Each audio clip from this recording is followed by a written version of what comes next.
हरे कृष्णा। आप सबका स्वागत है। और पिछले एपिसोड में हमने देखा कि कैसे हर व्यक्ति खुशी चाहता है और खुशी के लिए वो सारे सामग्रियों का इंतज़ाम करता है, पर फिर भी खुश नहीं हो पाता है। तो खुश होने के लिए हमें क्या करना पड़ेगा? खुश होने के लिए हमें अपने स्वाभाविक स्थिति में स्थित होना पड़ेगा। स्वाभाविक स्थिति क्या है? स्वाभाविक स्थिति है कि हम भगवान से जुड़े हुए हैं। हमारी खुशी भगवान से रिलेटेड है, उनके साथ जुड़ के ही हम खुश हो सकते हैं। तो ये ज्ञान तो हमें प्राप्त नहीं है, ये तो हमें कहीं सिखाया नहीं गया है। सच बात है। स्कूल में, कॉलेजेस में, यूनिवर्सिटीज में, कहीं भी कोर्स में, सिलेबस में ये ज्ञान नहीं है। पर ये ज्ञान शास्त्रों में है। अब जो आजकल के विद्यालय हैं, टीचर्स हैं, ये जरूरी नहीं समझते हैं कि हम व्यक्ति को आत्मा का ज्ञान दें, परमात्मा का ज्ञान दें। ये समझते हैं कि बस धन कमा लो और धन से आप खुश हो जाओगे। तो धन तो सब कमा रहे हैं, बहुत ज्यादा धन है सबके पास। इस दुनिया में सबसे ज्यादा अमीर देश अमेरिका है और अमेरिका में हर चीज बहुत सुविधाजनक है। जैसे वहां पे गाड़ियां अच्छी हैं, सड़क बहुत साफ सुथरे हैं, सारी फैसिलिटीज तुरंत आपके घर पे पहुंच जाती है, एक फोन कॉल पे या जैसे भी आप बुलाते हैं उनको। पर फिर भी सबसे ज्यादा डिप्रेशन में लोग वहीं रहते हैं। ऐसा क्यों है? तब तो फिर उनके देश में किसी को डिप्रेशन होना ही नहीं चाहिए था, क्योंकि वहां तो हर सुविधा है, ज्यादा गरीबी नहीं है हमारे देश की तरह। तो पैसा कमाने से डिप्रेशन नहीं खत्म होगा, डिवोर्स नहीं खत्म होगा, नफरत नहीं खत्म होगी। पैसे से ये चीजें समाप्त नहीं होने वाली हैं, कुछ और करना पड़ेगा। तो ये जो ज्ञान, धन कमाने का ज्ञान हमारे सारे स्कूल्स कॉलेजेस में है, ये सफिशिएंट नहीं है। हमें आध्यात्मिक ज्ञान प्राप्त करना होगा। तो आध्यात्मिक ज्ञान प्राप्त करना नहीं चाहते हैं लोग, उनको विश्वास नहीं है, क्योंकि उनको प्रमाण चाहिए। प्रमाण अर्थात ज्ञान हमें अलग अलग प्रकारों से मिलता है। कुछ ज्ञान हमें इंद्रियों से मिलता है, उसको प्रत्यक्ष कहते हैं। जैसे कि आपकी आंखें कुछ देख सकती हैं, सीधा आपकी आंखें कुछ देख रही हैं कि जैसे ये व्यक्ति यहाँ खड़ा है, या कान कुछ सुन रहा है, कोई आवाज, कोई चीज को आप स्पर्श कर रहे हैं तो त्वचा कुछ ज्ञान प्राप्त कर रही है। ये सारे ज्ञान जो है हमारे इंद्रियों से होते हैं, इसे प्रत्यक्ष ज्ञान कहते हैं। इसमें कोई किसी को सबूत देने की आवश्यकता नहीं पड़ती है। पर ये प्रत्यक्ष ज्ञान भी आपको बहुत बार धोखा देता है ना? जैसे कि हम बचपन में सीखे हैं कि एक ग्लास में हमने पानी भरा, आधा ग्लास, उसमें एक पेन डुबाया तो पेन टेढ़ा दिखता है, क्योंकि एक जगह नीचे पानी है और ऊपर हवा है। तो उसकी जो हमारे चित्र जो हमारे आंखों पे बनता है वो टेढ़ी बनती है, क्योंकि मीडियम दोनों का अलग हो गया। तो आंखें जब वहां जाती हैं, रिफ्लेक्ट होकर के जब इमेज बनाती हैं, तो वो इमेज टेढ़ा हो जाता है, क्योंकि एक जगह पानी के साथ रिफ्लेक्शन हो रहा है, एक जगह हवा के साथ रिफ्लेक्शन हो रहा है। इसलिए आंखें हमेशा सही ज्ञान नहीं देती हैं। और ये यहीं पर नहीं है, और भी कई जगह आप कभी कभी किसी व्यक्ति को देखते हैं और उसे पुकारते हैं, तो बाद में पता चलता है जब वो पलट कर देखता है कि ये तो वो व्यक्ति नहीं है जिसको हमने पुकारा। मतलब धोखा खा गई आंखें। आपके कान भी आपको हर समय सही आवाज पहचानने में सही ज्ञान नहीं देते हैं। और कान की भी एक लिमिट है, बहुत दूर की आवाज आपको सुनाई नहीं देती है, बहुत नजदीक की आवाज आपको सुनाई नहीं देती है। आपकी आंखें भी हर चीज को देख नहीं सकती हैं।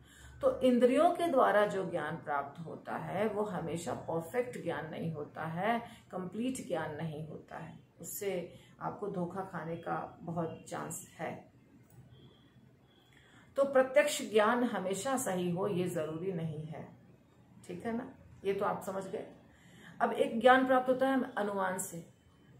अनुमान यानी कि आप बारिश का समय है, बादल गरज रहे हैं, तो आप अनुमान लगाते हैं कि बारिश होगी। पर कई बार ऐसा होता है कि अनुमान सही नहीं होता है, बादल तो बहुत थे आकाश में, गर्जना भी किए पर बारिश हुई नहीं, तो अनुमान फेल कर गया। तो प्रत्यक्ष भी हमेशा सही नहीं होता है और अनुमान भी हमेशा सही नहीं होता है। अनुमान के बहुत सारे उदाहरण हैं, अनुमान में आप बहुत बार फेल करते हैं क्योंकि हम अपने पास्ट एक्सपीरियंस के आधार पर अनुमान करते हैं, पर पास्ट एक्सपीरियंस हमारा लिमिट में है, इसीलिए हमारा अनुमान बहुत बार गलत हो जाता है। तो अनुमान प्रमाण या अनुमान एविडेंस जो है वो भी हमेशा सही नहीं होता है। तीसरा प्रमाण होता है शब्द प्रमाण, ठीक है। शब्द प्रमाण यानी कि जो शास्त्रों में बताया गया है, जो बुक्स में बताया गया है, जो लिखा हुआ है, जो किसी हमारे से पूर्व व्यक्ति ने उसको लिखा है। टीचर्स भी जो हमें ज्ञान देते हैं वो भी एक तरह से प्रमाण ही है, जो हमारे स्कूल्स कॉलेजेस में हमको मिलते हैं। उन लोगों ने प्रैक्टिकली करके देखा है, हिस्ट्री, ज्योग्राफी या साइंस, ये सारे सब्जेक्ट में उन लोगों ने जो ज्ञान प्राप्त किया है, अभी के टीचर्स ने वो ज्ञान नहीं प्राप्त किया है। हम अभी के टीचर्स के पीछे, उसके पीछे बहुत बहुत जमाने से जो टीचर्स बुक्स लिखे हैं, जो गुरु बुक्स लिखे हैं, उन्होंने उसको अनुभव किया था और इसलिए लिखा। पर वो अनुभव भी जो प्रत्यक्ष पे आधारित अनुभव था, अनुमान पे आधारित अनुभव था, वो भी चेंज होता रहता है ना। जैसे कि आपको पता है कि गुरुत्वाकर्षण, ग्रेविटी का सिद्धांत बाद में पता चल गया, अचानक न्यूटन ने पता किया, तो चेंज हो जाता है उसमें, क्योंकि वो हमारे इंद्रियों के ऊपर ही आधारित ज्ञान है। इसके बाद जो हम प्रमाण की बात कर रहे हैं वो है शब्द प्रमाण, जो सनातन है, जो भगवान के द्वारा उनके मुख से निकले हैं। क्योंकि ये सारी जो इंद्रियां हमारी हैं, ये मनुष्यों की इंद्रियां, इसमें कुछ न कुछ दोष है। मनुष्यों में परफेक्शन नहीं है, हमारे अंदर अलग अलग प्रकार के दोष हैं, हम गलतियां करते हैं, हमारे अंदर भ्रमित होने का दोष है, हमारे अंदर धोखा देने की प्रवृत्ति है, तो हमारी इंद्रियां कमजोर हैं। तो इसके कारण मनुष्य जो ज्ञान प्राप्त करता है उसमें दोष रहता है। पर यदि भगवान बताते हैं कुछ भी तो वो दोष रहित होता है। तो ये जो प्रमाण है, वैदिक सनातन शास्त्र जितने हैं, ये भगवान के द्वारा बताए गए हैं। तो आप कहेंगे कि किसने देखा है? आजकल के बच्चे कहते हैं किसने देखा है, व्यासदेव जी कौन थे, कैसे हम मान लें कि ये सत्य है।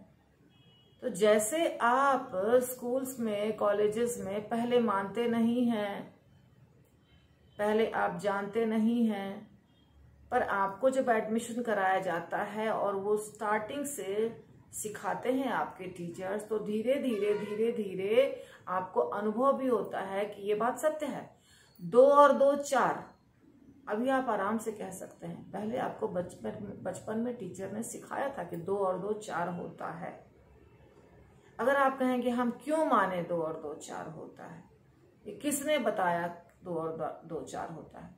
तो इस प्रकार यदि आप रिसर्च करने बैठेंगे बिना पढ़े लिखे, तो पूरे जीवन में कभी भी आप रिसर्च नहीं कर पाइएगा किसी भी ज्ञान के बारे में। आज आप डॉक्टर हो सकते हैं, इंजीनियर हो सकते हैं, बहुत बड़े बड़े वकील और साइंटिस्ट और चार्टर्ड अकाउंटेंट कुछ भी हो सकते हैं, पर शुरू में आप सरेंडर किए थे एक टीचर के पास जिन्होंने आपको ज्ञान दिया था। तो आज आप बहुत बड़ी बड़ी बातें कर सकते हैं, और जो ज्ञान आपको दिया था वो ज्ञान आपको आज सही लग रहा है, आपने उसको प्रमाण करके, आपने उसको प्रैक्टिकली करके देखा, आपको सही लग रहा है। इसी प्रकार जो हमारे आध्यात्मिक गुरु ज्ञान देते हैं वो भी सही है, तो उसको भी आपको देखना पड़ेगा, सुनना पड़ेगा, उसमें जाना पड़ेगा, सीखना पड़ेगा, पढ़ना पड़ेगा, उसके बाद प्रैक्टिकल करना पड़ेगा, और तब आपको समझ में आएगा कि वो ज्ञान भी सही है। क्योंकि वो बहुत पुराना ज्ञान है, इसीलिए हर बात इतना आसानी से सिद्ध नहीं हो जाएगा, समझ में नहीं आएगा। उसके लिए बहुत बहुत साल लगते हैं, तब व्यक्ति को समझ में आता है सब कुछ।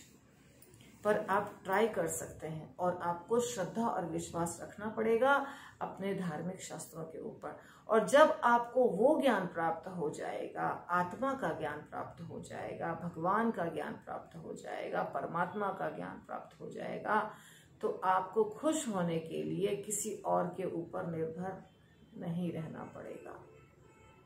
आप स्वयं से ही प्रसन्न रहेंगे, खुश रहेंगे। अगर आपके जीवन में दुख भी आता है तो भी आपको बर्दाश्त करने की शक्ति होगी। आपको कोई लड़की ने धोखा दे दिया, आपको किसी लड़के ने धोखा दे दिया, आप आत्महत्या नहीं करेंगे, आप समझेंगे बात को, उसका सलूशन निकालेंगे। लेकिन ये तब होगा जब आपको शास्त्रिक ज्ञान प्राप्त होगा, आपको भगवत गीता का ज्ञान प्राप्त होगा, आपको श्रीमद् भागवतम का ज्ञान प्राप्त होगा। तो कृपा करके आप इन पुस्तकों को पढ़ने का प्रयास करिए। आपको कहीं भी ये पुस्तक मिलेंगे, लेकिन इस्कॉन बहुत ज़्यादा बुक्स का वितरण करता है, तो आराम से आपको किसी भी बुक में, किसी भी इस्कॉन के में ये बुक्स मिल जाएंगी, और आपके घर के नज़दीक जो हो वहाँ से आप ले सकते हैं, और आपके घर में हो तो पढ़िए। और एक बहुत इम्पॉर्टेंट बात, आप में से किसी के भी पास कोई भी प्रश्न हो तो आप कमेंट बॉक्स में प्रश्न पूछ सकते हैं। और यदि आपको किसी टॉपिक के ऊपर वीडियो चाहिए खास, तो वो भी आप बोल सकते हैं कमेंट बॉक्स में, कुछ भी आप अपना ओपिनियन दे सकते हैं। हरे कृष्णा।